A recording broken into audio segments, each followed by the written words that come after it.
الله نحمده ونستعينه ونستغفره ونؤمن به ونتوكل عليه ونعوذ بالله من شرور أنفسنا ومن سيئات أعمالنا من يهده الله فلا مضل له ومن يضلله فلا هادي له ونشهد أن لا إله إلا الله وحده لا شريك له ونشهد أن سيدنا وحبيبنا ومولانا محمدا عبده ورسوله أعوذ بالله من الشيطان الرجيم بسم الله الرحمن الرحيم وقال موسى يا قوم إن كنتم آمنتم بالله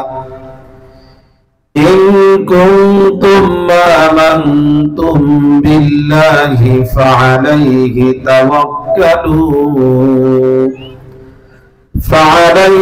توكلوا إن كنتم مسلمين فقالوا على الله توكلنا ربنا لا تجعلنا فتنة للقوم الظالمين ونجنا برحمتك من القوم الكافرين.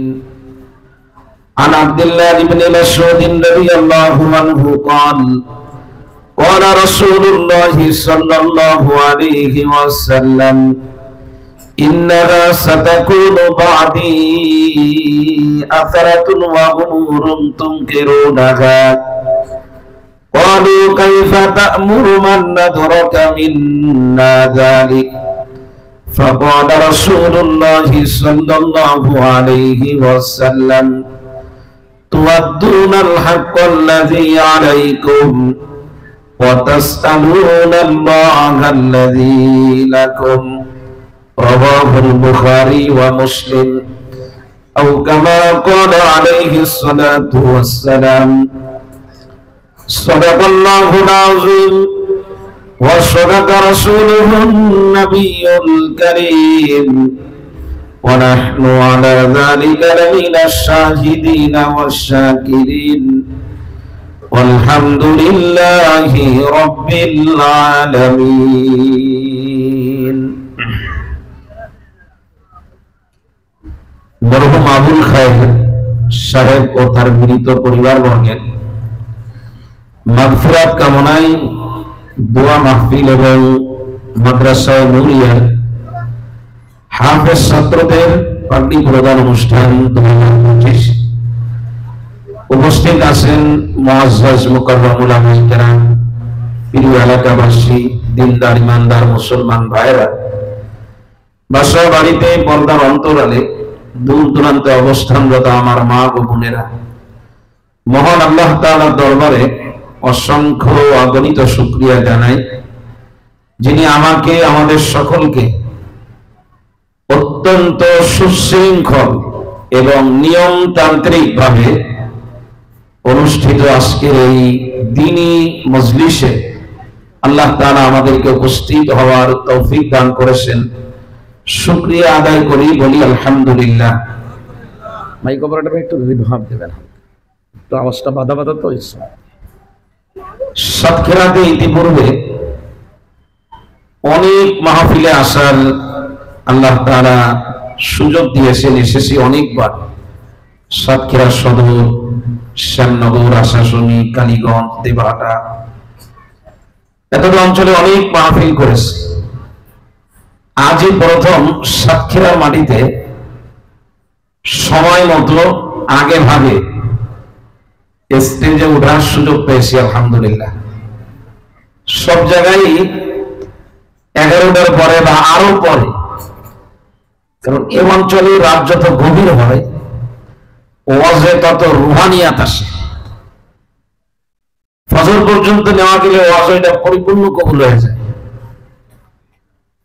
এরকম একটা চিন্তা চেতনা বা মানসিকতা এই অঞ্চলে মানুষের ভিতরে কাজ করে। বাংলাদেশের প্রেক্ষাপটে ইসলাম নিয়ে সাতক্ষীরার লোকজন যত ভাবেন, আমার মনে হয় বাংলাদেশের অন্য কোনো অঞ্চলের লোকজন এত ভাবেন কিনা আমার ধারণা মনে হয় ভাবেন না। সাতক্ষীরাকে ইসলামের জন্য উর্বর মাটি বলা হয়। এই জায়গার মানুষ অন্তর থেকে একেবারে হৃদয় দিয়ে ইসলামকে লালন করেন। ইসলামের কিছু হলে, ইসলামের উপরে কোনো আঘাত আসলে সাতক্ষীরার এই জনপদের মানুষ সহজে সেটা মেনে নিতে পারেন না।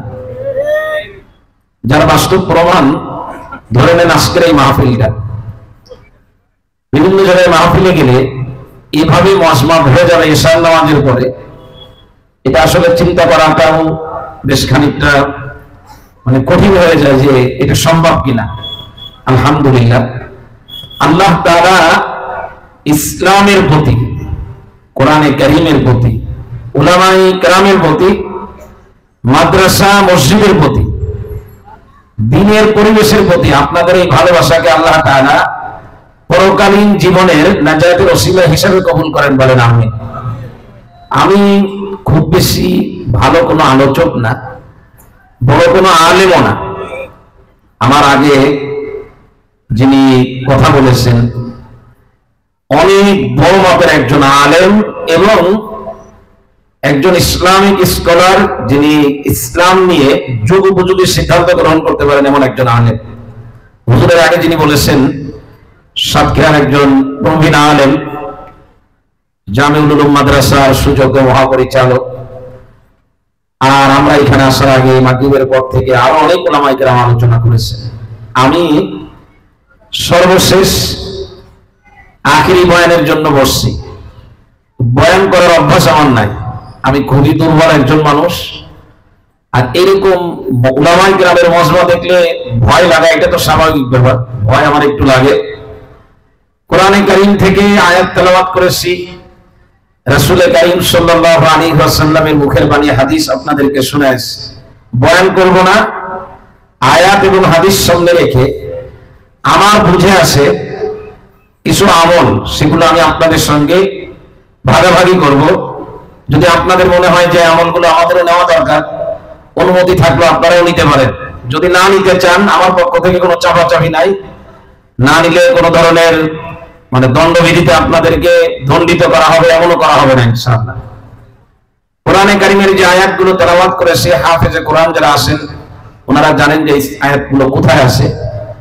সূরাত ইউনূস 84, 85 এবং 86 তিনটি আয়াত আপনাদের সামনে তেলাওয়াত করেছি। হিফজ কোরআন শরীফের 11 নম্বর পারার 17 নম্বর পৃষ্ঠার মাঝামাঝি আয়াতগুলো আছে। আয়াতের মধ্যে আল্লাহ তাআলা হযরত মূসা আলাইহিস সালামের জামানার কিছু বিষয় তুলে ধরে বনী ইসরাঈলকে আল্লাহ তাআলা ফিরাউনের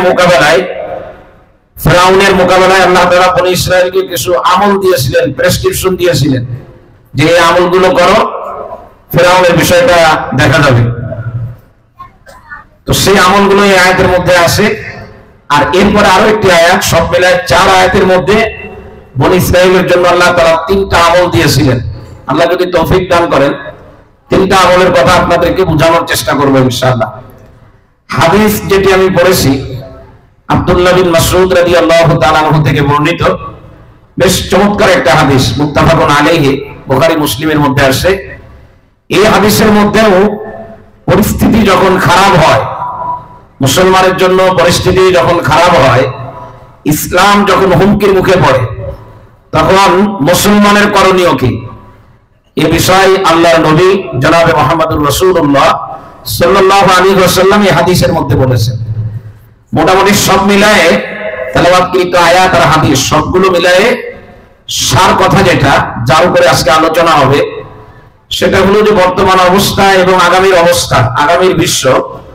আমরা যারা মাদ্রাসায় পড়েছি, কোরআন হাদিস যারা চর্চা করি, আমরা ফিলহাল বর্তমানটাও দেখি, আগামীর অবস্থা নিয়ে একটু চিন্তা করার, সময় ব্যয় করার, চিন্তা করার, এর পিছনেও কিছু মুজাহাদা করার, এটাও আমাদের একটা চেষ্টা থাকে সবসময়।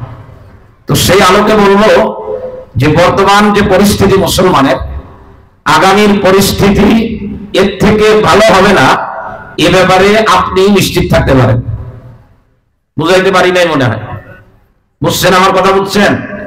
মানে এখন যে অবস্থা আছে, ইমানদারের জন্য আগামীর অবস্থা আরো পরীক্ষার হবে, এটা আপনি মাথায় নিয়েই সামনে বাড়েন। আপনি এটা মনে করেন না একজন পালিয়ে গেছে তো আমাদের কপাল খুলে গেছে, এখন আপাতত আর নামাজ কালাম না পড়লেও বেশি একটা সমস্যা হবে না, এই চিন্তা করা যাবে না। ব্রিটিশ বিরোধী আন্দোলন হয়েছিল, ভারত উপমহাদেশ থেকে ব্রিটিশ পালিয়ে চলে গেছিল। আমরা ব্রিটিশ ভাগে পাই নাই, তবে কিতাব পেয়েছি। ব্রিটিশ বিরোধী আন্দোলন পড়েছি, খুব আগামাথা পড়া, কিভাবে তাদেরকে মুসলমানরা তাড়িয়েছে, সব আমাদের আলহামদুলিল্লাহ পড়ার সুযোগ হয়েছে।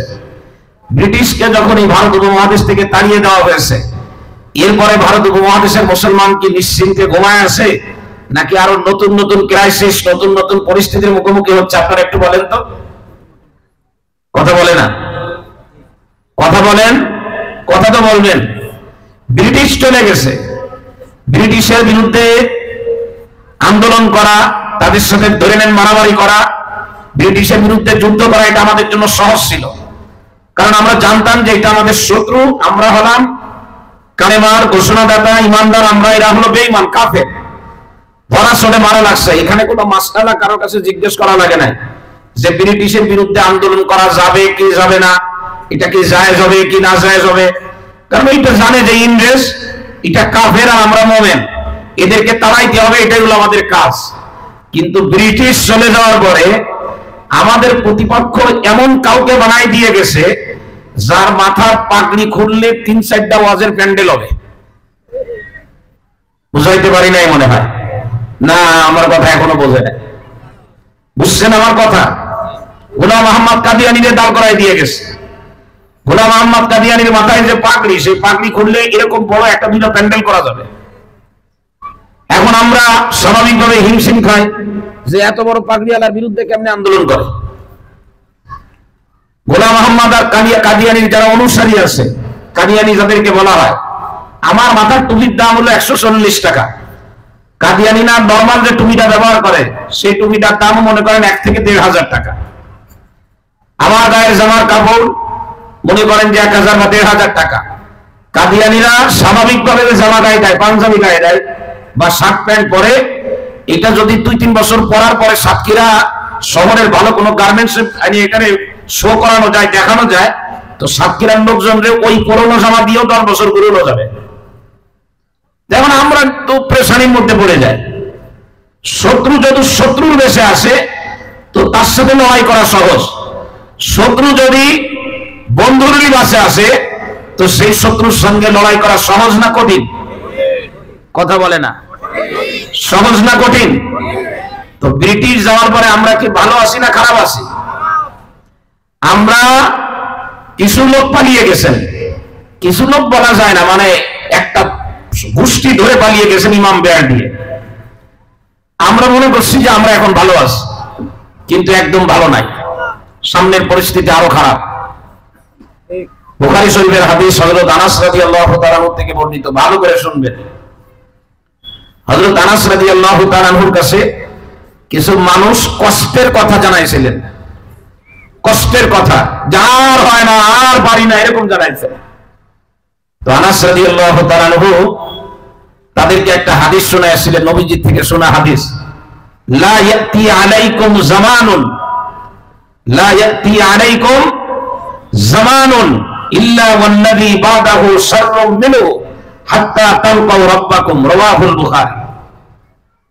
যে তোমরা তো আমার কাছে অভিযোগের কথা বলতে আসছো, কিন্তু তোমরা শুনে রাখো যে সময়টা এখন তোমরা ভোগ করতেছো, এর পরবর্তী সময় এর থেকেও খারাপ হবে। প্রত্যেক পরবর্তী সময় তার আগের সময় থেকে আরো খারাপ হবে ইমানদারের জন্য। হাত্তা তালকাউ রাব্বাকুম, এভাবেই ঘুরতে ঘুরতে তোমাদের তোমাদের রবের সাথে কিয়ামতের ময়দানে হাউজে কাউসারের পাশে সাক্ষাৎ হয়ে যাবে। বুঝাইতে পারি নাই মনে হয়। পরীক্ষা হবে, এর মধ্যে কোনো সন্দেহ নেই। প্রস্তুতি নেন, 100 মার্কের পরীক্ষা দিতে হবে, নকলের কোনো সুযোগ নাই। পরীক্ষা দিয়ে পাস না করতে পারলে পাস করার আর কোনো দ্বিতীয় রাস্তা থাকবে না। আল্লাহর নবী যখন দুনিয়াতে ছিলেন, আব্দুল্লাহ বিন মাসউদ রাদিয়াল্লাহু তাআলা আনহু থেকে বর্ণিত হাদিস, নবীজি বলেছিলেন পূর্বাভাস, ইন্নাহা সাতাকুনু বাদি আসারাতুন ওয়া গুমুরুন তুনকিরুনাহা। বড় কঠিন ভবিষ্যৎবাণী। আল্লাহর নবী বললেন, আমার পরে আমি যখন দুনিয়ায় থাকবো না, দুনিয়া থেকে যখন আমি বিদায় হয়ে যাব, আমার দুনিয়া থেকে বিদায় হওয়ার পর দুনিয়া এমন পরিস্থিতি তৈরি হবে, অন্যায় ভাবে একজনকে আর একজনের উপরে প্রাধান্য দেওয়া হবে।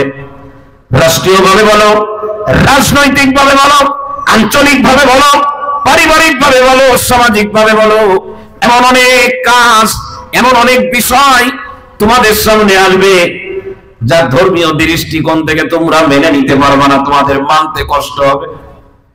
আমি চলে যাওয়ার পর এলোমেলো হবে। আপনারা তো এটা অন্য ভাষায় অন্য শব্দেও আসছে। অন্যায় ভাবে একজনের উপরে আরেকজনকে প্রাধান্য দেওয়া হবে। সিয়ার দেওয়া দরকার একজন, দেওয়া হবে আরেকজনকে। খাওয়ার দরকার একজনের, দেওয়া হবে আরেকজনকে। চাকরি দরকার একজনের, প্রাপ্য একজনের, দেওয়া হবে আরেকজনকে। অন্যায় ভাবে ইফার যেটা বলে, একজনকে আরেকজনের উপরে প্রাধান্য দেবে, ন্যায় থাকবে না, ইনসাফ থাকবে না, মানুষের ভিতরে কোনো সঠিক জিনিস নির্বাচন করা এটা মানুষের মধ্যে থাকবে না। অনিয়মটাই মানুষ দুনিয়াতে নিয়ম হিসাবে গ্রহণ করবে আমার পরে, নবীজি বলেছেন। এবং ওয়া উমুরুন, এমন অনেক বিষয়, অনেক কাজ তোমাদের সামনে দেখবা প্রকাশ পাবে যেগুলো তোমরা পছন্দ করবে না, তোমাদের ভালো লাগবে না, ইসলাম সেগুলোকে অনুমোদন দিবে না, তোমাদের সহ্য হবে না সেগুলো। আল্লাহর নবীর সাহাবীরা নবীজিকে তখন প্রশ্ন করলেন, কাইফা তা'মুরু মান নাদরাকা মিন্না যালিক, এই পরিস্থিতির মুখোমুখি যদি আমাদের ভিতর থেকে কেউ হয়, তার ব্যাপারে আপনি কি আদেশ দিচ্ছেন, তার তখন করণীয় কি? ভালো করে শোনেন, বুঝছেন আমার কথা? বলে এমন পরিস্থিতির মুখোমুখি যদি আমরা হয়ে যাই, যখন কুরআন হাদিস অনুযায়ী কোনো কিছু করা হবে না, অনিসলামী কর্মকাণ্ডগুলোকে সব জায়গার ভিতরে স্বীকৃতি দেওয়ার একটা মহা উৎসব যখন শুরু হয়ে যাবে, অন্যায় অপরাধ যখন একেবারে সে আসবে, এই অবস্থার মুখোমুখি যদি আমাদের মধ্যে কেউ হন, আপনি তো দুনিয়ায় থাকবেন না, ইয়া রাসূলুল্লাহ আপনি বলে দেন তখন আমাদের করণীয় কি? এই করণীয়টা আমি আজকে আপনাদের জন্য দিতে চাই। প্রিয় ভাইরা, করণীয় হলো তুআদ্দুনাল হাক্কাল্লাযী আলাইকুম, তোমরা আল্লাহর পক্ষ থেকে তোমাদের উপরে যত দায়িত্ব দেওয়া হয়েছে ওই দায়িত্বগুলো তোমরা সঠিকভাবে পালন করবে। আর তোমাদের যা দরকার হবে, মোদির কাছে যাবে না, আমেরিকার কাছে চাইতে যাবে না, বরং যা দরকার হবে তাসআলুনাল্লাহাল্লাযী লাকুম, যা দরকার হবে তোমরা মালিকের কাছ থেকে চেয়ে নিবে। এখন এই হাদিসটাকে সহজভাবে ঠান্ডা মাথায় চেঁচামেচি করা ছাড়া, এইটারে দুইটা বাক্যে আমি এটা এই হাদিসটাকে বোঝানোর চেষ্টা করি। একটা বাক্য হলো তুআদ্দুনাল হাক্কাল্লাযী আলাইকুম, খেয়াল করেন আমার দিকে, বলে যে দুনিয়ার পরিস্থিতি যখন অন্ধকার হবে, অনিসলামী যখন সে বলবে, তখন তোমরা এক নম্বরে তোমাদের উপরে যে দায়িত্ব সেটা হলো তুআদ্দুনাল হাক্কাল্লাযী আলাইকুম, তোমাদের উপরে যত দায়িত্ব আছে তোমরা দায়িত্ব পালনে সচেতন হবে। কি হবে? বুঝাইতে পারি নাই? আরে বাবা একটা আওয়াজ দেন না, দায়িত্ব পালনে সচেতন হবে। আর আমাদের যা দরকার তা তো এরা আমাদের দেবে না, সরকারও দেবে না, কেউ দেবে না, আমরা চাইলেও দেবে না, না চাইলেও দেবে না, কারণ আমরা তো হিসাবেই বলি না। কথা বুঝাইতে পারি নাই? একটু কথা বলি, রাজনৈতিক ভাবে নেবেন না। 5ই আগস্টের এই পরিবর্তিত বাংলাদেশ, বর্তমান জামানায় কোনো কিছুই কিন্তু গোপন থাকে না, সব জিনিস অন দ্য রেকর্ড এখন থাকে। 5ই আগস্টের এই পরিবর্তিত বাংলাদেশ আনার জন্য এর পিছনে স্টুডেন্টদের অবদান আছে, বিভিন্ন রাজনৈতিক দলের অবদান আছে, একটাকেও অস্বীকার করা যাবে না। কিন্তু আপনি আমি একটু যদি ন্যায় আর ইনসাফ আর বিবেকের তাড়নায় বলি যে এই আন্দোলন আর সংগ্রামে ফ্যাসিস্টকে বিতাড়িত করার জন্য, জালেমকে উৎখাত করার জন্য সবথেকে বেশি রক্ত এই জমিনের মধ্যে এই আন্দোলনে তারাই ফেলেছেন যারা আল্লাহ এবং পরকালে বিশ্বাস করে। আপনি অস্বীকার করতে পারবেন না। গাম্বাইয়া মোষ যেগুলা রাখে একটারও মাঠে দেখা যায় না, যার মাথায় কোনো চুল নাই এই পার্টিকুলারেও মাঠে দেখা যায় নাই। আজকের যারা আমরা সুশীল সমাজের মোড়কে দেশকে যারা আবার ফ্যাসিস্টের কাছে নিয়ে যাইতে চায়, আমাদের একজনকেও কিন্তু মাঠে দেখা যায় নাই। মাঠে দেখা গেছে মুখে দাড়ি মাথায় টুপি, সেই যাত্রাবাড়ি মোড় থেকে শুরু করে নিয়ে গুলিস্তান পর্যন্ত প্রত্যেকটা জায়গার ভিতরে আল্লাহ এবং আল্লাহর রসুলকে যারা বিশ্বাস করে, কোরআন আর হাদিসকে যারা বিশ্বাস করে, জীবনকে বাজি রেখে বুকের তাজা রক্ত দিয়ে মজলুম জনপদকে তারা জালেমের হাত থেকে মুক্ত করেছে।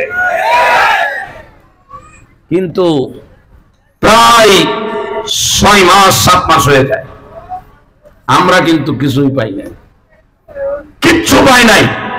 মনে করেছিলাম শিক্ষা ব্যবস্থা হবে কোরআনে কারিমের আলোয় আলোকিত শিক্ষা ব্যবস্থা, মনে করেছিলাম এদেশের রাজনীতি হবে কোরআনের আলোয় আলোকিত রাজনৈতিক ব্যবস্থা, মনে করেছিলাম অর্থনীতি হবে কোরআনে কারিমের আলোয় আলোকিত অর্থনৈতিক ব্যবস্থা।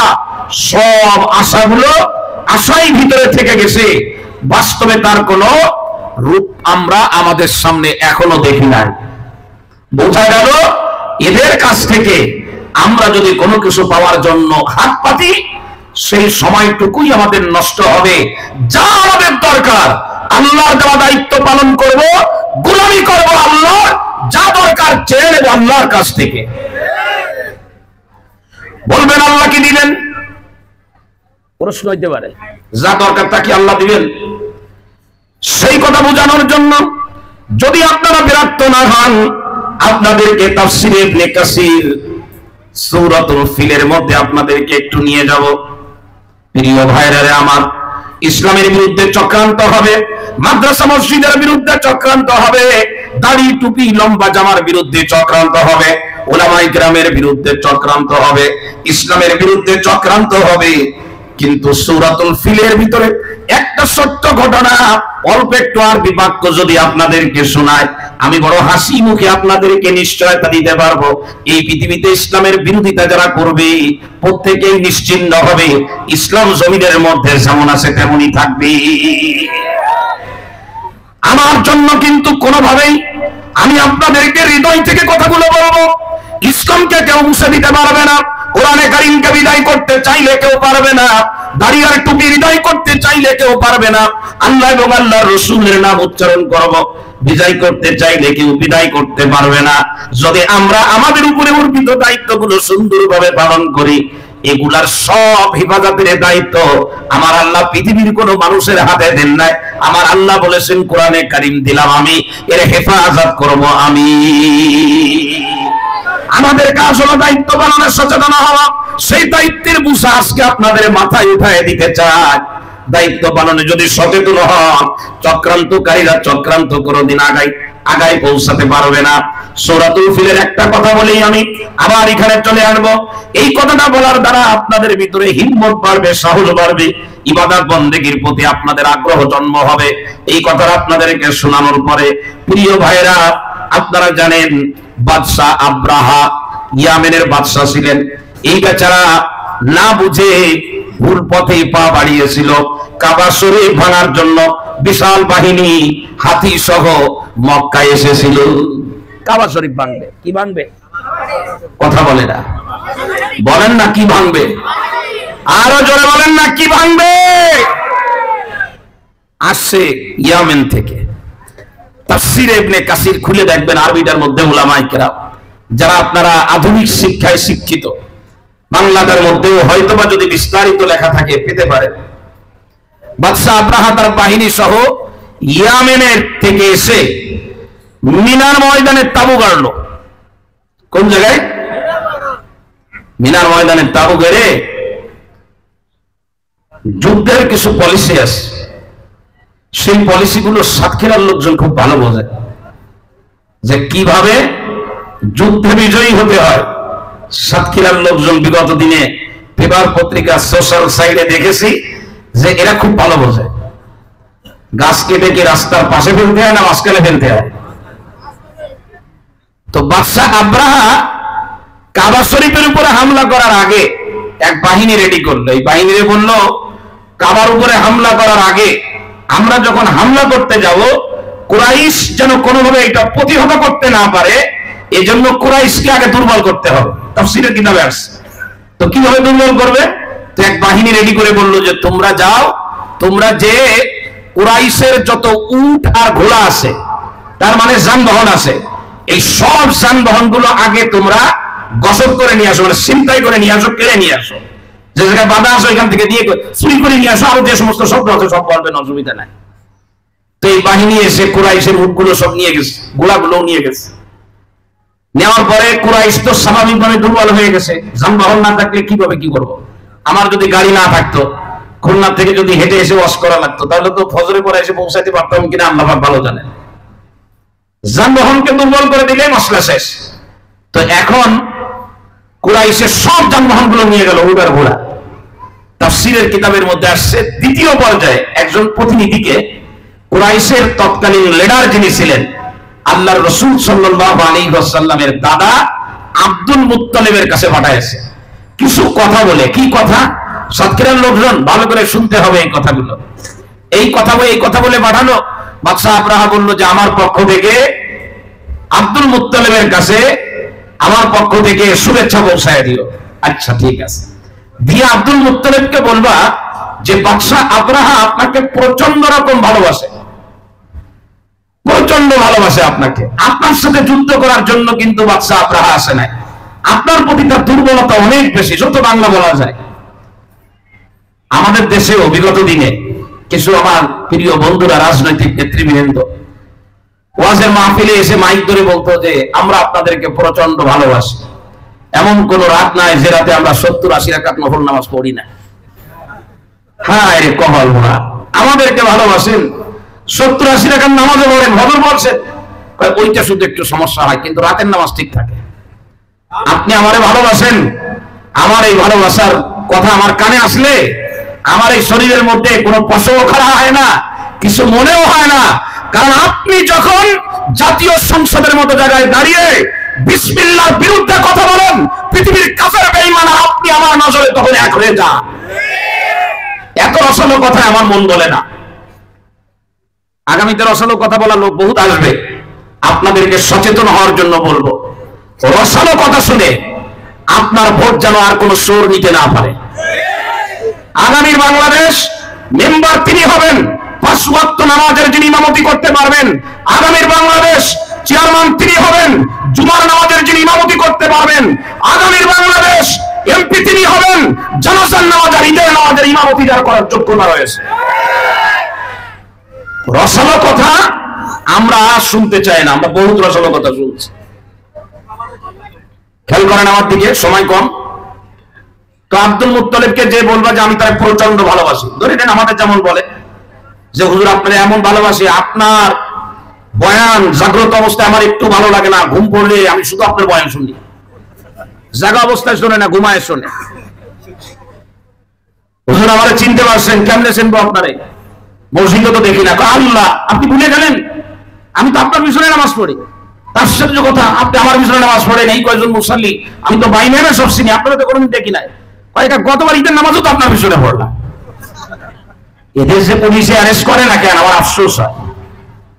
এ জাতীয় যারা পরিচয় দেবে এদের সব ধরে দেওয়া হচ্ছে। আল্লাহ তাআলা এ জাতীয় রসালো কথা যারা বলে এদের হাত থেকে প্রিয় মাতৃভূমি এই বাংলাদেশকে আল্লাহ হেফাজত করে।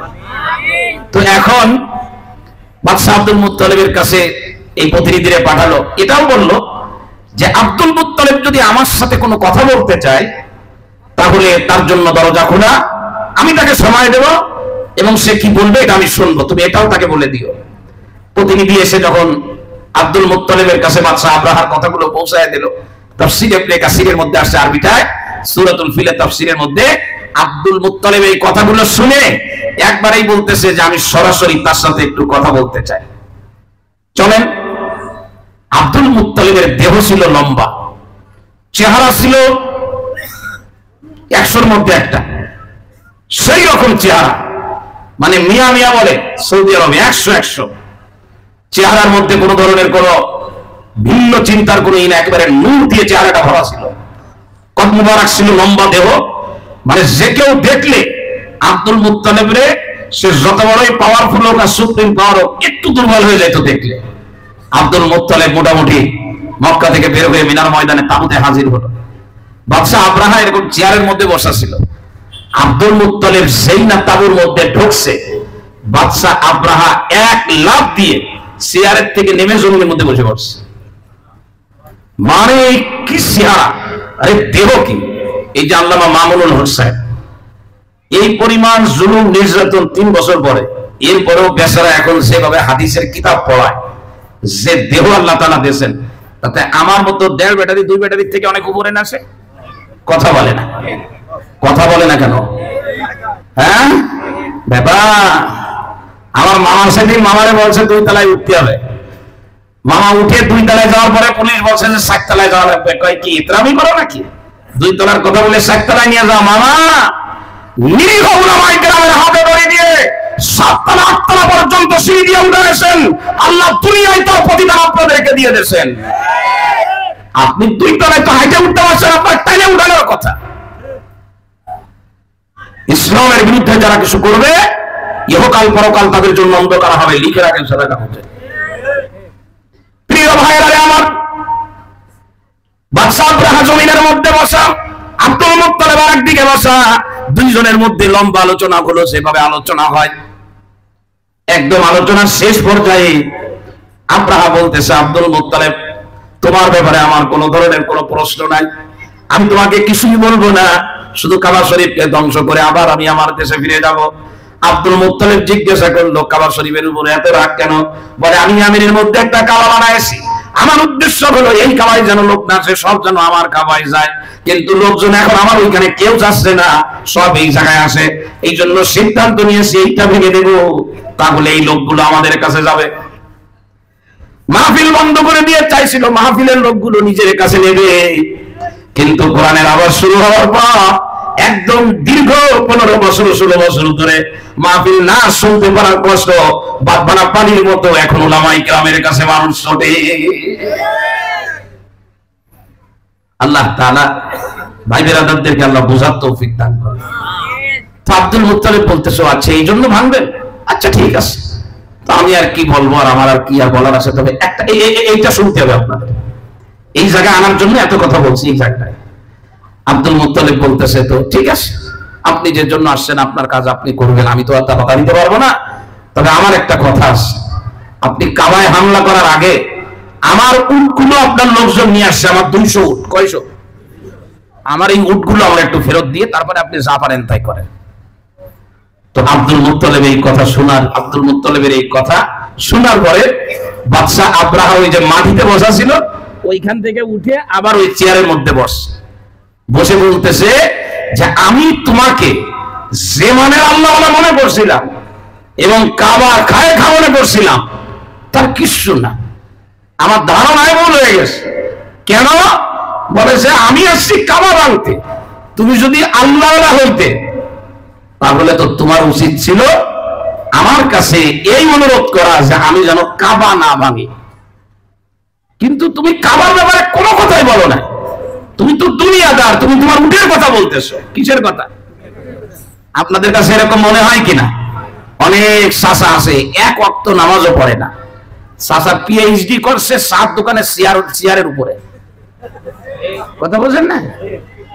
আরে হুজুররা সব ব্যবসায়ী, ইসলাম থাকতেছে না দেশে, হুজুররা কোনো কিছু বলতেছে না। তো চাচা আপনি একটু বলেন, কাও মার খাওয়ার জন্য বলবেন, তো হুজুররা মার খাবে না, হুজুররা মার খাবে তার কি হবে? হুজুররা মার খেলে হুজুররা তো জান্নাতে যাবে, আমি তো জান্নাতে যাবো না। আছে না এরকম অনেক চাচা? আছে নাই?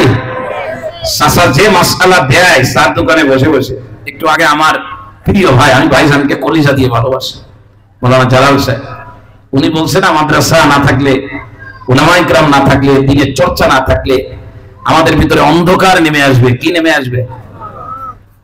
এই কথাটার কিন্তু অনেক ওজন, অনেক ওজন, বাস্তব, একদম বাস্তব কথা। আমি এই কথাটা আমার আলোচনা শেষে যেয়ে বলবো, এজন্য আগে বলতে চাচ্ছি না, রেখে দিলাম।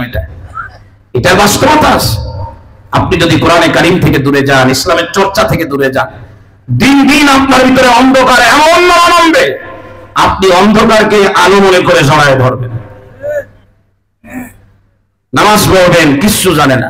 নবীজি বলেছেন হাদিসের ভিতরে, এক জামানা আসবে মানুষ ধরবে কিন্তু সে জানবে না যে এটা ধরা জায়েজ না না জায়েজ। মানুষ দেখবে কিন্তু সে জানবে না যে এইটা দেখা জায়েজ না না জায়েজ। মানুষ পাবে, খাবে, সে জানবে না যে এইটা খাওয়া আমার জন্য বৈধ না। এটা কখন হবে? যখন দিনের চর্চা, কথা বলে না, যখন দিনের চর্চা থাকবে না। নামাজ কালাম পড়বে মানুষ। নামাজ তো নারায়ণগঞ্জে আমার এক ভাই আছে, সেও পড়ে। মসজিদে নববীতে সে যে নামাজ পড়তেছে তাতে হাফ মিনিটে তার 4 রাকাত হচ্ছে, সে তো নামাজ পড়ে। নামাজ বাংলাদেশে নামাজি কিন্তু কম না, কিন্তু জেনে বুঝে কোরআনের আলোয় আলোকিত হয়ে ইসলাম অনুযায়ী সেজদা দেয়, এরকম লোক আমরা কয়জন আছি? কথা বলে না, কথা বলেন, কয়জন আছে? ওই যে নামাজ পড়তেছে 3 আল্লাহর বান্দা, মাঝে মধ্যে এই কথাগুলো বলি একটু বোঝানোর জন্য সাধারণ মানুষকে। 3 আল্লাহর বান্দা একসাথে নামাজ পড়তেছে, পিছনে মুসাল্লি একটা তাকায় দেখে যে পানির ভিতরে ওই নিচে যদি কাঁকড়া অথবা কোনো মাছ, শোল মাছটা কাদার ভিতর দিয়ে নিচে যদি হাঁটাহাঁটি করে, পানির উপরে একটু হালকা, ওই যে এগুলি কি বলেন আপনারা, হালকা গেজা গেজা ওঠে না? তো এখন এই পিছনের তাকায় মুসাল্লি একজন, এই সামনে ছিল পানি, তো দেখছে এরকমই গেজা গেজা উঠে, তো চিন্তা করছে বাংলায় কইলে আবার নামাজ নষ্ট হয়ে যায় কিনা। তো ওরা হালকা একটু উর্দু ভাষী জানে, তো বলতেছে আব্বুদ বুদ কোনাথ, পানি তরঙ্গ তৈরি হয়েছে পানির ভিতরে। পাশে যে মুসাল্লি ছিল চিন্তা করতেছে এই বেচারা তো নামাজ যাবে, এত কথা বলতেছে তো নামাজ গেল, নামাজ নষ্ট হয়ে গেল। ও তাড়াতাড়ি এর বাসাইতে যে ও চিন্তা করতেছে আমি কিভাবে নিষেধ করবো, আরবিতে করবো না বাংলায় করবো। তো চিন্তা করছে আমারও তো কিছু উর্দু ভাষী, হিন্দি জানা আছে, কারণ এগুলো জানা লাগে, কোন সময় কার কোন দিকে বলানো লাগে সব ভাষা জেনে রাখা ভালো। তো এখন পাশের মুসাল্লি বলতেছে দর নামাজ সুকুন গুপ্তান রাওয়ানিস, এই কথা কইছ না, নামাজের মধ্যে কথা বলা যায় না। ইমাম সাহেব চিন্তা করছে 2 পাগল নিয়ে দাঁড়াইছে, 2টাই তো নামাজ নষ্ট হয়ে যাবে। ইমাম সাহেব তখন বলতেছে মান্না গুফতাম খায়ের করতাম, আমি কথা কই না, আমি ঠিক করছি। আপনি বলেন এই মুসাল্লির মধ্যে ঠিক করছে কে? কথা বলে না। এই যে দাওয়াতুল লীগের 2টা গ্রুপ হয়ে গেছে, একদিকে উলামায়ে কেরাম আর একদিকে হলো আওয়াম। যারা আওয়াম সাধারণ মানুষ তারা আমাদের ভাই, আল্লাহর কাছে দোয়া করি আল্লাহ ভাইগুলোরে আবার আমাদের বুকে ফিরাইয়া দিন। কিন্তু মাসআলা হলো যারা দূরে চলে গেছে এদের অবস্থা কি? রাজধানী ঢাকাতে মিডিয়ার সামনে সাক্ষাৎকার দিচ্ছে, বলতেছে হযরত মাওলানা সাদ রাহমাতুল্লাহ আলাইহি বলছেন এভাবেই কাজটা চালিয়ে নিতে হবে। কিছু বোঝেন নাই আপনারা? না না বোঝেন নাই, বুঝলে একটু হুয়া তো করবেন। হযরত মাওলানা সাদ সাহেব রাহমাতুল্লাহ আলাইহি বলছেন কাজটা এভাবেই চালিয়ে নিতে হবে। সাদ সাহেব কি মরছে না বেঁচে আছে? তা যে লোক বেঁচে থাকে তার সাথে কি রাহমাতুল্লাহ আলাইহি হয় না দামাত বারাকাতুহু হয়? হুজুর ওইটুকু বলি কিছু হবে না, মানুষ মরিয়া গেছে, একজন মরার বাসা, কিছু হবে না। রহমাতুল্লাহ আলাইহি ইনশাআল্লাহ আলহামদুলিল্লাহ, জানেন না কোন জায়গায় কোনটা লাগাইতে, কারণ ওই যে ধর্ম চর্চা নাই তো। তো আমি আপনাদেরকে যে জায়গাটায় রাখছি এখানে আগে নিয়ে এটা পরে বলবো। ধর্মের চর্চাটা ব্যাপক করতে হবে এবং সেটা কোন অবস্থাতেই সীমাবদ্ধ এরিয়াতে না, আনলিমিটেড ভাবে, সীমা ছাড়া ধর্মের চর্চা হবে ব্যক্তি জীবন থেকে জাতীয় সংসদ পর্যন্ত। ধর্মের চর্চা না থাকলে মানুষ চতুষ্পদ প্রাণী হবে, আর ধর্মের যদি চর্চা থাকে চতুষ্পদ প্রাণীও ধর্মের চর্চার কারণে, আলোকিত মানুষের কারণে একটা প্রাণী আরেক প্রাণীকে গোতা দিতে গেলেও চিন্তা করবে। আল্লাহ তো এখন বাদশা আব্রাহা চেয়ারের মধ্যে বসছে, কারণ এটা আল্লাহ ওয়ালা না, ঘোড়া উঠ চাই কি চাই। তো এই কথা শোনার পরে বাদশা আব্রাহাকে সেদিন আব্দুল মুত্তালিব যা বলছিল, আজকে আপনারা সাতক্ষীরা মানুষ, আপনাদেরকে সেইটা বলে যাব। আপনি আমি কি বলছিল দেখেন, এক হাল করেন আমার দিকে। বাদশা আব্রাহাকে লক্ষ্য করে আব্দুল মুত্তালিব বলল ইন্নী আনা রব্বুল ইবিল। আপনি বলছেন যে আমি কেন উট চাইলাম, কেন আমি কাবার কথা বললাম না? তো আপনি পরিষ্কারভাবে জেনে রাখেন, আমি হলাম উটের মালিক। আমি কিসের মালিক? তো আমার চিন্তা কি নিয়ে? কথা বলে না। আমি কি আমার গাড়ি নিয়ে চিন্তা করবো না আপনার গাড়ি নিয়ে? আব্দুল মুত্তালিব বলল আমি উটের মালিক, আমার চিন্তা হলো আমার উটগুলো নিয়ে, তাই আমি আপনার উটের কথা বলছি। আব্দুল মুত্তালিব এবার বাচ্চা আমরা বলে, তাহলে কাবার মালিক কে? তুমি কি কাবার মালিক না? বলে না, আমি কাবার রক্ষণাবেক্ষণকারী, আমি কাবায় কামলা দিচ্ছি।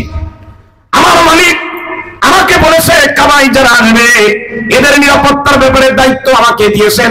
আমার মালিক বলেছেন এই কাবা যারা তওয়াফ করবে তাদেরকে পানি পান করাইতে, এই কাবায় যারা আসবে তাদের খাবারের ব্যবস্থা করতে আমার মালিক যত দায়িত্ব দিয়েছেন সব দায়িত্বগুলো কাবা কেন্দ্রিক, আমি সেগুলোর ব্যাপারে যত্নবান, আমি সেগুলো পালন করি। আমি কিন্তু কাবার মালিক না। কিন্তু তুমি শুনে রাখো, ওয়া ইন্না লিল বাইতি রাব্বা, এই কাবার একজন মালিক আছে। আমার উটগুলো নিয়ে আসো, আমি যেমন তোমার কাছ থেকে উট ফেরত চাইলাম, এই কাবার যিনি মালিক আছেন, কাবা ভাঙতে যাও, তিনি তোমাকে কি করবে দেখবা। মানে এটা আমি এরকম বাংলা বললাম। সায়ামনাউহু, যিনি মালিক তিনি রক্ষা করবেন। কথা বলে না? কোরআনে কারিমের মালিক কে? আরো জোরে বলেন কে? ইসলামের মালিক কে? প্রিয় ভাইরা আমার, ইসলামকে দুনিয়া থেকে উৎখাত করতে পারবে না। এক জায়গার ভিতরে ইসলামকে চেপে ধরবেন, হাজার জায়গার ভিতরে ইসলাম মাথা উঁচু করে দেবে। ঠিক না বে? ঠিক। হ্যাঁ, সিস্টেম যারা বুঝে না এরা সামনে বাড়তে পারবে না। আপনারা দাড়িওয়ালা, টুপিওয়ালা, লম্বা জামাওয়ালা, পাট্টুকিরার উপরে প্যান্ট পরে এই মানুষগুলোকে আপনারা রাস্তায় নামতে দেন নাই। রাস্তায় নামলেই অ্যারেস্ট, মামলা, হুলিয়া দিয়ে প্রেশান করে ফেলেছেন। আমার আল্লাহ কয় তুমি ইসলামের অনুসারীদেরকে চেপে ধরবা, এমন কাউকে দিয়ে তোমার দেশ ছাড়া করাবো যাদেরকে তুমি মারতেও পারবা না, সহ্য করতে পারবা না। সে আল্লাহকে এখন আসেন না? আরো জোরে বলেন, আরো জোরে বলেন। কিন্তু আমাদের কাজ কি? বসে বসে আঙ্গুল চোষা না দায়িত্ব পালন করা? কার দায়িত্ব পালন করবো? মোদিজি, জো বাইডেন, পাকিস্তান, আফগানিস্তান? বলেন না, আমরা সচেতন হব। আমার আল্লাহ আমাকে কি কি দায়িত্ব দিয়েছেন ওই দায়িত্বগুলো পালনের ব্যাপারে আমরা সচেতন হব।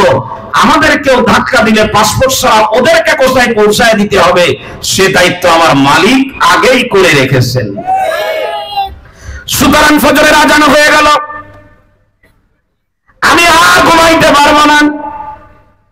জোহরের আজান হয়ে গেল, আমার ব্যবসা আমারে আর আটকাইতে পারবে না, আমারে হারাম খাওয়াইতে পারবে না, বেপরদায় রাস্তায় আমি বের হতে পারবো না। আমার হাত দিয়ে সমর্থনের জন্য ভোট দেব, কোন চোর বাটপারে ভোট দিতে পারবো না। আমি রাস্তা দিয়ে ডান দিক দিয়ে চলবো, বাম হাতে আমি খাইতে পারবো না। কোরআনে কারিম আমি তেলাওয়াত করবো, কেড়ে নিতে পারবো না। এই জবান দিয়ে আল্লাহর নাম বলবো, নারাই তাকবীর আল্লাহু আকবার। ভয় দিয়ে হুমকি দিয়ে আমাকে নারাই তাকবীর আল্লাহু আকবার থেকে তুলে রাখতে পারবা না। আমি যখন আমার দায়িত্ব পালনে সচেতন হব, সাতক্ষীরার মুসলমানেরা জানি ইসলামের ব্যাপারে আপনাদের ভিতরে বড় ভালোবাসা, রাত গভীর হয়, আপনারা বসে থাকেন ওলামায়ে কেরামের জবানের কথাগুলো শোনার জন্য। জানি ইসলামের ব্যাপারে আপনাদের ভালোবাসা অনেক।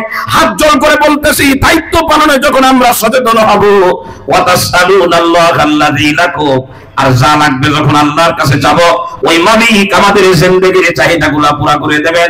কারে মারবেন, কারে ধরবেন, কারে বিদায় করে দিয়ে দিবেন, এটা মালিক ভালো জানি। কিন্তু আমি ফজরের নামাজে আমারে খুঁজে পাওয়া যায় না। বললো হুজুর আলহামদুলিল্লাহ আমি কিন্তু নামাজ পড়ি হুজুর। জোহরে তো আপনারা দেখি, আর ফজর কোথায় পড়ে? বলছে হুজুর যে পরিমাণে শীত, ফজরের নামাজ বোঝেন তো হুজুর, আর এই পরিমাণে শীত, আর বারবার আবার কি একটা ভাইরাস যেন আবার আসতেছে। হবে না, হবে না। ভালো করে শুনে রাখেন, দলে লোক বেশি হয় এক জিনিস, বিজয় আর এক জিনিস। বিজয় আসবে তখন দায়িত্ব পালন করে আসমানের মালিক, কাবার মালিক আল্লাহ সন্তুষ্ট করতে পারবেন যখন। আমি মাঝে মধ্যে পরীক্ষা নেই কয়জনের ঘরে কোরআন শরীফ আছে বলেন? কোরআন শরীফ নাই করে সারা মজমার ভিতরে 50 জন হাত উঁচু করছে। চাচা একটা দাম করায় বললাম, চাচা কোরআন শরীফ যে ঘরে আছে কোন জায়গাটায় আছে বলতে পারবেন আপনি এখন? কসে বাবা এ তো আপনার চাচি জানে। তো চাচা চাচির কাছে মোবাইল করেন যে কোন জায়গায় আছে শুনুক। চাচিরে মোবাইল করে জিজ্ঞেস করলে খুলনা ভার্সিটির ইমাম সাহেব জিজ্ঞেস করতেছে আমাদের ঘরে যে কোরআন শরীফ আছে ওই কোরআন শরীফটা কোন জায়গায় আছে? চাচি বলতেছে ও তো আমি জানি না, ও তো বৌমা জানে। চাচা বলতেছে তাহলে বৌমার একটু জিজ্ঞেস করো। কয় বৌমা তো বাপের বাড়ি গেছে। এরকম কোরআন শরীফ থাকলে হবে না, কোরআন শরীফ থাকতে হবে প্রত্যেকটা মানুষের গলা মানা হবে কোরআন। আমি দোকানে বসবো তেলাওয়াত করবো, গাড়ি চলবে কোরআনে কারিমের তেলাওয়াত হবে, কথা বলবো তো কোরআনে কারিমের তেলাওয়াত দিয়ে কথা বলবো। 24 ঘন্টার জিন্দেগি কোরআনকে যদি গলার মালা বানাতে পারেন, কোরআনের মালিক আল্লাহ আপনাকে অসম্মানিত করবেন না, সম্মানের আসনে আমার আল্লাহ আপনাকে বসায় রাখবেন। বলতে মনে চাচ্ছে বলবো কিনা? হাদিস, লোক বেশি লাগবে না, শুধু দায়িত্ব পালনে সচেতন হন। মা যেন কষ্ট না পায়, আব্বা যেন কষ্ট না পায়, আমার পকেটে কোনো অবৈধ টাকা ঢুকবে না, আমার হাত দিয়ে কেউ কষ্ট পাবে না, আমার সমানে কেউ কষ্ট পাবে না। আমি আর কোনোদিন আল্লাহর একটা হুকুমও সজ্ঞানে সুস্থ মস্তিষ্কে নষ্ট করব এমন করব না। আমি যখন দায়িত্ব পালনে শতভাগ সচেতন হব, মালিক তার কুদরতি হাতে আমার হাতের ভিতরে বিজয়ের পতাকা আল্লাহ তাআলা লাগায় দিবে। ঘটনা না বললে মনে হয় অতটা জেহেনের ভিতরে আপনাদের ঢুকবে না। তো গেছে যে বাচ্চা আমরা বললো ঠিক আছে কাবা ধ্বংস করবো, করছিল তো নাকি? কি দিয়ে সাইজ করছিলেন আল্লাহ? ছোট্ট ছোট্ট পাখি। সে পাখির এত ছোট, পাখির পায়ের ভিতরে আর ঠোঁটের ভিতরে যে 3টা পাথর আনছিল তা যে কত ছোট আল্লাহ ভালো জানে। সবগুলো নিশ্চিহ্ন করছে। আর একটা নজিরবিহীন ঘটনা বলেই আমি ওই কোরআনে কারিমের যে আয়াত তেলাওয়াত করেছে সেই দিকে যাব। সময় তো আমার জন্য তা হবে না। ইসলামের ইতিহাসে সাক্ষীরা যুবক বন্ধু মনে রেখো কথাগুলো, যদি আবার দেখা হয় শেয়ার করব, ভাগাভাগি করব। ইসলামের ইতিহাসের সব থেকে স্পর্শকাতর মর্মান্তিক প্রথম যুদ্ধ কোনটা বলো তো? বদরের যুদ্ধ। একটু আওয়াজ দেন না ভাই, পিছনে যারা আছেন আপনারা একমত না দুই মত? ইসলামের ইতিহাসে প্রথম যুদ্ধ কি? আমি একটু বলবো, শুধু মিলাবেন যুবকরা। রমজান মাস, মদিনার থেকে প্রায় 150 কিলোমিটার দূরে, 144 কিলোমিটার। এখন বাই রোডে আমি আগস্টে গেছি, তখন আমি নিজে গাড়িওয়ালারে জিজ্ঞাসা করছি ভাই কত কিলো আসলাম, বলছে 144 কিলো। রমজান মাস, দূরের রাস্তা। খেয়াল করেন, যুদ্ধের ময়দানে কাফেরের সংখ্যা 950, যেটাকে 1000 বলা হয়। মুসলমান মাত্র 313 জন, কম বেশি। খেয়াল করেন আমার দিকে। কাফেররা যুদ্ধের ময়দানে আগে যে যুদ্ধের জন্য উপযুক্ত যে এরিয়া, এই এরিয়া কাফেররা আগে দখল করছে। মুসলমানরা যাওয়ার পরে জায়গা পায় না, জায়গা পায় না, জায়গা পেয়েছে যে অঞ্চল, এই অঞ্চল পুরাটাই হলো বালু আর বালু। তার ভিতরে হাঁটা যায় না, তো যুদ্ধ করবে কি করে? কিন্তু বাধ্য হয়ে ওই বালুর ভিতরে তাবু গাড়ছেন। খেয়াল করেন, কাফেররা যে 950 বা 1000, প্রত্যেকের কাছে যানবাহন আছে, অস্ত্র আছে। মুসলমানদের ভিতরে মাত্র 2 জন মুসলমানের কাছে 2টা যানবাহন আছে, আর নাই। অস্ত্র আছে খেজুরের ডাল। টাকা পয়সার লাইনে কাফেরদের কাছে এত পরিমাণে টাকা, এক একজনের কাছে তা দিয়ে 1000 লোক করে যুদ্ধের ময়দানে সে চালাইতে পারবে। আর মুসলমানের কাছে পাত্র আছে, খাবার নাই, পকেট আছে, টাকা নাই, জামা আছে, বোতাম নাই, এই অবস্থা। এই যুদ্ধের ময়দানে 313 জন রেডি হচ্ছেন, যুদ্ধ করবেন কয়জনের বিরুদ্ধে? খেয়াল করেন আমার দিকে, খেয়াল করেন। মুসলিম শরীফের হাদিস, এই 313 জন যখন তৈরি হচ্ছে যুদ্ধের জন্য, তো 2 জন সাহাবী মদিনা থেকে যেয়ে যুদ্ধ শুরু হওয়ার আগেই এই 313 জনের সঙ্গে মিলিত হয়েছিলেন। বলেন সুবহানাল্লাহ। এই 2 জন যে গেল, এতে 313 জন কি মনক্ষুণ্ণ হবে না আনন্দিত হবে? সাতক্ষীরা যুবকরা বলেন না, শক্তি বাড়লো না কমলো? এতে কাফেররা কি একটু দুর্বল হলো না আরো সবল হলো? তার মানে এই 2 জন আসাতে ভালো হয়েছে এক বাংলা, তাই না? এই 2 জনকে 313 জনের সঙ্গে এক করা হলো, যুক্ত করা হলো। তাহলে এখন কত হলো? ঘটনা একটা ঘটছে, হাদিসের ভিতরে আছে। এই 2 জনের একজন হলেন হুজাইফা, আর আরেকজনের নাম হলো আবু হাসান বা আবু হুসাইন। 2টাই বর্ণনা আছে। আমরা কওমি মাদ্রাসায় একটা কিতাব পড়াই, সিরাতে খাতামুল আম্বিয়া। এই কিতাবের মধ্যে আছে, ওই যে জায়গায় আলোচনা আছে বদরের যুদ্ধের। একদম এই কথাটাকে হৃদয় থেকে নেন। আমাদের লোক বেশি লাগবে না বিজয়ের জন্য, একজন হইলেও বিজয় হবে যদি ওই একজন তার কাজের মাধ্যমে কারে সন্তুষ্ট করতে পারেন। আরো জোরে বলেন। সিরিয়ার বাশার আল আসাদ 54 বছরের রাষ্ট্র ক্ষমতা রেখে পাকানো ভাত খেতে পারে নাই, পালিয়ে চলে গেছে। হাজার মানুষের চোখের পানির কারণে না, নিষ্পাপ অবলা মাসুম ছোট একটা মেয়ে কেঁদে কেঁদে বলেছে, বাশার আল আসাদ, মাকে মেরেছো, বাপকে মেরেছো, ভাইকে মেরেছো, আমার গায়ে থেকে রক্ত বের করেছো, সব আমি আল্লাহর কাছে বলে দেবো। 54 বছরের ক্ষমতা রেখে পালায় চলে গেছে। পৃথিবীতে আরো অনেক দেশের রাজা বাচ্চা পালায় গেছে, আপনাদের জানা আছে কিনা আমি জানি না। প্রিয় ভাইরা, সময় কম, বেশি সময় নিতে পারতেছি না।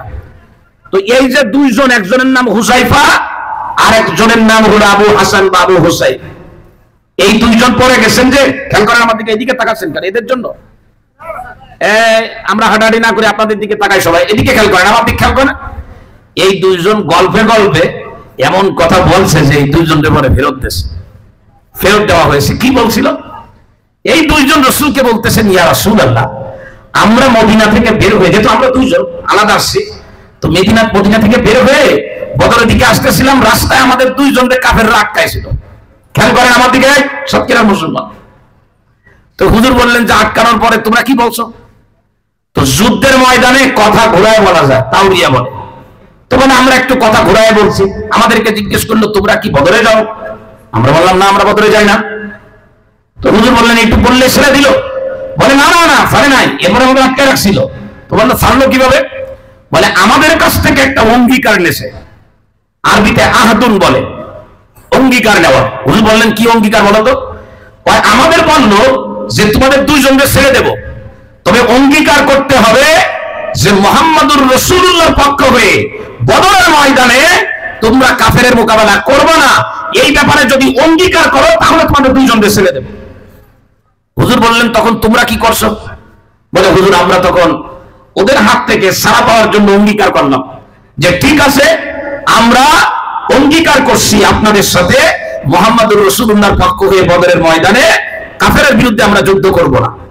হুজুর বলেন তারপরে কি হলো? বলে এরপরে আমাদেরকে ছেড়ে দিল। এবার খেয়াল করেন, দায়িত্ব পালনে সচেতন হওয়া, জীবন দিতে পারবো, এক ওয়াক্ত নামাজকে ছাড়তে পারবো না, জীবন দিতে পারবো আমার ছেলে কোরআন শিখতে আমি বন্ধ করতে পারবো না, জীবন দিতে পারবো আমার মেয়েকে কোরআনে কারিম শিখাইতে হবে, ছাড়তে পারবো না।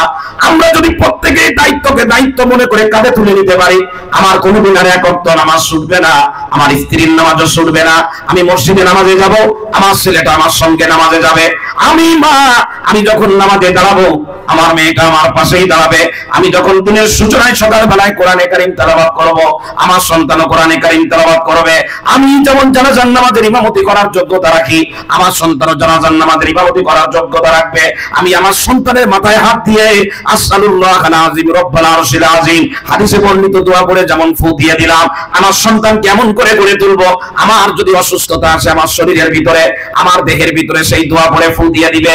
সত্যিকার মুসলমানেরা যতদিন পর্যন্ত বাংলার মুসলমান ধর্মীয় দায়িত্ব পালনে সচেতন থাকবে, এই বাংলাদেশ নিয়ে ইন্ডিয়া চক্রান্ত করবে, এই বাংলাদেশ নিয়ে আমেরিকা চক্রান্ত করে, এই বাংলাদেশ নিয়ে চীন চক্রান্ত করে, পৃথিবীর অসংখ্য কাফির বেঈমান একসঙ্গে বাংলাদেশ নিয়ে চক্রান্ত করবে। কিন্তু শুনে রাখো, পৃথিবীর মানচিত্রের সত্য দেশ বাংলাদেশ, এদেশের মানুষ যতদিন পর্যন্ত দায়িত্ব পালনে সচেতন থাকবে, চক্রান্তকারীদের চক্রান্ত কামাসালিল আনকাবুত মাকড়সার জালের মতো ভেঙে চুরে চুরমার হয়ে যাবে। বাংলাদেশের ভিতরে মুসলমান এখনো 5 ওয়াক্ত নামাজের জন্য যেমন আযান দেয়, ঠিক একইভাবে আযান দিবে, কিয়ামত পর্যন্ত বাংলাদেশ হবে কোরআনের বাংলাদেশ। কিন্তু আমাকে সচেতন হতে হবে। তো এখন শেষ দিকে চলে আসতেছে, আমার ঘড়ির কাঁটা আমার সাথে খুব দুশ্মনী করতেছে। হুজুর এখন এই দুইজনকে কি করবেন? কোরআন শরীফের ভিতরে আসছে কদ আফলাহাল মুমিনুন, 18 নম্বর পারার প্রথম পৃষ্ঠা থেকে আলোচনা দেখবেন। সেখানে আছে যে সফল মুমিনের বৈশিষ্ট্য হলো ওয়াল্লাযীনা হুম লিআমানাতিহিম ওয়া আহদিহিম রাউন। সফল মুমিন যারা, তারা আমানাতের খেয়ানত করে না, অঙ্গীকার ভঙ্গ করে না। হুজুর এই দুইজনকে বললেন তোমরা তোমাদের মাল সামানা গোটাও, তোমরা যুদ্ধ করতে পারবে না, যেহেতু অঙ্গীকার করেছো, এই অঙ্গীকার পূর্ণ করা এটা আল্লাহর হুকুম, তোমরা দুইজন মদিনায় চলে যাও। এই দুইজনের তখন কি ভালো লাগবে না খারাপ লাগবে? লোক কমে গেলে তার 313 শক্তি কমবে না বাড়বে? খেয়াল করেন বাবা আমার দিকে। এই দুইজনকে যখন ফেরায় দেয়, ফিরতে তো চায় না, কিন্তু রসুলের হুকুম না মানেও তো উপায় নাই, এদের মন খারাপ হয়ে গেছে। তো আল্লাহর রসুল তখন ওই দুইজনকে বললেন, তোমরা চলে যাও, ভয় পেও না, ওরা 1000, আমরা 313 জন। মনে করতেছো আমরা দুর্বল? একদম তোমাদের চিন্তা করার দরকার নাই, আমি তোমাদেরকে ফেরাই দিচ্ছি। এটা আল্লাহর বিধান পালনে আমি দায়িত্ববান, তাই আমি দায়িত্ব পালনে সচেতন হই। যুদ্ধের ময়দানে কাফেরের মোকাবেলা করার জন্য যে শাস্তি দরকার, ওটা আমি আল্লাহর কাছ থেকে আমরা চেয়ে নেব। তো এই দুইজনকে ফেরাই দিয়ে আল্লাহর কাছে দোয়া করছেন। আল্লাহ প্রথম দেন বৃষ্টি, এরপরে দেন ফেরেশতা। যুদ্ধের ময়দানে বিনা লাঠিতে, বিনা অস্ত্রে 1000 অস্ত্রধারীকে নাকে চুমানি দিয়ে বদরের ময়দান থেকে পরাজিত করে তারপরে মুসলমান 70 জনকে আটক করে নিয়ে মদিনার বিজয় বেশে আসছে। প্রিয় ভাইরা, প্রশাসন আপনাদের, ক্ষমতা আপনাদের, বিশ্ব আপনাদের, সব আপনারা সাজিয়েছিলেন, টিকতে পারেন নাই শুধু মুসলমানের বিরোধিতা করার কারণে। আগামী তো বাংলাদেশে ইসলামের বিরোধিতা যারা করবে তারা টিকতে পারবে না, পারবে না, পারবে না। কিন্তু আমাকে সচেতন হতে হবে। আমার কি হতে হবে? আজান হয়ে গেছে, আমারে খুঁজে পাওয়া যায় না, মায়ের আমার খাওয়া লাগবে, এতে কোনো সম্ভব নেই। আমাকে আগে সচেতন হতে হবে। এবার চলেন কোরআন শরীফের যে আয়াতগুলা পড়ছি, 3টা আমলের কথা বলে 5 মিনিটের মধ্যে শেষ করে দিই। কোন সূরা যেন বলছিলাম? বলেন না, বলেন না কোন সূরা? সূরাতু ইউনূস। কত নম্বর আয়াত? এতগুলো মানুষ সাক্ষী, আর যদি আয়াত নাম্বারটা মনে না রাখতে পারেন, 84 নম্বর আয়াত। কত নম্বর আয়াত? ফিরাউন নামে দুনিয়াতে একটা মানে একেবারে নিকৃষ্ট বাদশা ছিল, নাম শুনছেন ফিরাউন? ফিরাউন যে নিকৃষ্ট, এর বিভিন্ন কারণ আছে। এর ব্যাপক পরিমাণে পৃথিবীতে নিরপরাধ মানুষদেরকে হত্যা করেছে, একটা। 2 নম্বরের নিকৃষ্ট হওয়ার আরেকটা কারণ হলো দুর্বলের উপরে সে জুলুম করত, কাজের লাইনে, খাবারের লাইনে, বলার লাইনে, শোনার লাইনে। এই একটা কোরআন শরীফে আছে। ফিরাউনের নিকৃষ্ট হওয়ার আরেকটা কারণ আছে কোরআন শরীফে, সেইটা বললে আপনারা সবাই আওয়াজ দিয়ে উঠবেন, আওয়াজ দেবেন না, আগে নিষেধ করে দিলাম। সেইটা ওর নিকৃষ্ট হওয়ার কারণ আসছে 19 নম্বর পারা। কয় নম্বর?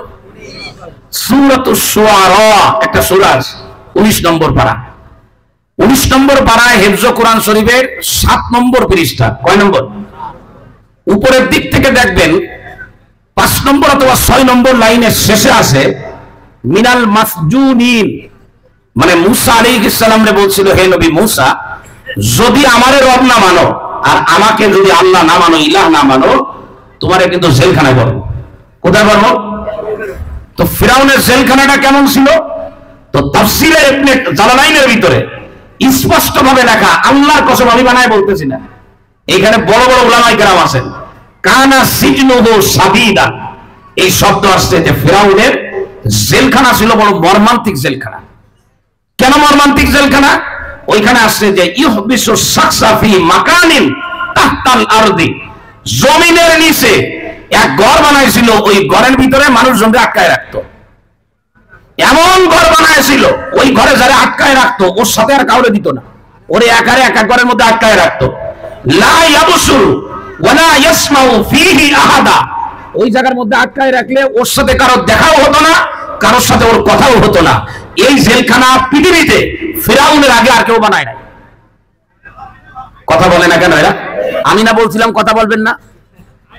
ঠিক এই ফিরাউনের কিছু মামাতো ভাই, খালাতো ভাই ওই একই সিস্টেমে মানুষকে দমন করার জন্য মাটির নিচে জেলখানা বানাইছেন। এর মধ্যে একজন হলো সিরিয়ার প্রেসিডেন্ট নিকৃষ্ট বাশার আল আসাদ। সিরিয়াতে এক জেলখানা বানাইছে, মাটির নিচে 3 তলা, মাটির উপরে 3 তলা। মুসলমানদের মেরুদণ্ড ভেঙে সুন্নি মুসলমানদেরকে মাটির নিচে জেলখানা আটকায় রাখা হয়েছে। 54 বছর পরেও পালিয়ে গেছে জেলখানার থেকে হাজার হাজার নিরীহ মুসলমানকে মেরুদণ্ডের হাড় ভাঙা অবস্থায় উদ্ধার করা হয়েছে। সোশ্যাল মিডিয়া জুড়ে আসে, বাংলাদেশে নিউজও হয়েছে। ঠিক এই রকম মাটির নিচে গোপন জায়গায়, এক জায়গায় একজন থাকবে, এইরকম জেলখানা আরো অনেকে বানাইছে, নামটা বললাম না। কিন্তু পৃথিবীর ইতিহাস বলে এই জাতীয় কাজ যাদের করা হয়েছে, ফিরাউন থাকতে পারে নাই, পানিতে ডুবেছে, বাশার আল আসাদ থাকতে পারে নাই, রাষ্ট্র থেকে পালিয়েছে, আর যারা করেছে তারাও থাকতে পারে নাই, সামনে কেউ করলে তারাও থাকতে পারবে না, কারণ এগুলির বিচার কে করেন? আরো জোরে বলেন। ফিরাউন যখন এরকম জুলুম নির্যাতন বাড়ায় দিল, বনি ইসরাইল তখন মুসা আলাইহিস সালাম রে বলল, আমরা আর পারি না, আপনারা যেমন বলেন আমাদের আর ধৈর্য হয় না, আর কত সহ্য করব, আর কত সহ্য করব, আশা করি ভোটার হইছি, ভোট দিতে পারি না, বলেন না আপনারা। তো হযরত মূসা আলাইহিস সালাম আল্লাহরে বলল, আল্লাহ এরা তো আর পারতেছে না ফিরাউনের মোকাবেলা, এরা আমার কাছে বলতেছে, আমি কি বলবো? তো আল্লাহ তাআলা তখন 3টা আমল দিছিলেন। কয়টা? এই আয়াতগুলো নিজেরা পড়ে নেবেন, আমলগুলো পেয়ে যাবেন, আমি শুধু বলে দিই। এর মধ্যে প্রথম নাম্বার হলো ইন কুনতুম আমানতুম বিল্লাহি ফাআলাইহি তাওয়াক্কালু। যদি ঈমানের কারণে তোমাদের উপরে এই জুলুম এসে থাকে, তাহলে এই জুলুমের মোকাবেলায় ইন্ডিয়ায় গেলে হবে না, আমেরিকায় গেলে হবে না, ফাআলাইহি তাওয়াক্কালু। যে আল্লাহর উপরে ঈমান আনার কারণে তোমাদের উপরে পরীক্ষা হয়েছে, তোমরা জুলুমের শিকার হয়েছো, বিজয়ের জন্য, জুলুম থেকে মুক্তির জন্য সেই আল্লাহর উপরে ভরসা করো। তখন বনি ইসরাইল বলল, ঠিক আছে, আপনি তো এই জুমায় বয়ান করলেন, এই বাড়িতে একটু পরামর্শ করে দেখে আগামী জুমায় এসে জানাবেন নাকি। যেই বলছে আল্লাহর উপরে ভরসা করো, বনি ইসরাইল সাথে সাথে জানায় দিল, ফাকালু আলাল্লাহি তাওয়াক্কালনা। আমরা কার উপর ভরসা করলাম? আমি আপনাদের বলবো, আগামী বাংলাদেশ কোরআনের বাংলাদেশ ইনশাআল্লাহ, আগামী বিশ্ব মুসলমানের বিশ্ব ইনশাআল্লাহ। কিন্তু তার জন্য পৃথিবীর মাখলুক থেকে নিজেদের চেহারা, নিজেদের দৃষ্টিকে ফিরায়ে কেবলমাত্র আস্থা স্থাপন করতে হবে একজনের উপরে। তার নাম কি? জোরে বলেন, হাত উঁচু করে বলেন আল্লাহ। পারবেন? অন্য কোন দিকে তাকানো যাবে না। বুখারী শরীফের হাদিস, আগুনের মধ্যে ফেলাবে ইব্রাহিম আলাইহিস সালামকে সর্বশেষ মারে ডাকে নাই, আব্বারে ডাকে নাই, বরং নমরুদকে বলেছে, নমরুদ পারবি না পোড়াইতে আগুনের মধ্যে, কেন? হাসবুনাল্লাহু ওয়া নি'মাল ওয়াকিল। এই আগুনের মোকাবেলায় আমার জন্য আমার আল্লাহ যথেষ্ট। তো সাথে সাথে আগুন ফুলের বাগান হয়ে গেছে। আপনারা কার উপর ভরসা করবেন? আমরা ভরসা আল্লাহর উপরে করি, কিন্তু বারান্দা সহকারে। বারান্দা সহকারে মানে ওই যে এখন যেমন বক্তাদের নামের সাথে বারান্দা থাকে, কি থাকে? আব্দুল কুদ্দুস, কি লাগানো যায় সাথে? কোনটা একটা কিছু নেই, বিভিন্ন আছে না, আব্দুল কুদ্দুস, বাহারবি, কিরমি, আব্দুল কুদ্দুস, আমগাছি, এরকম লাগায় না? তো আমরা আল্লাহর উপর ভরসা করি, কিন্তু বারান্দা সহ।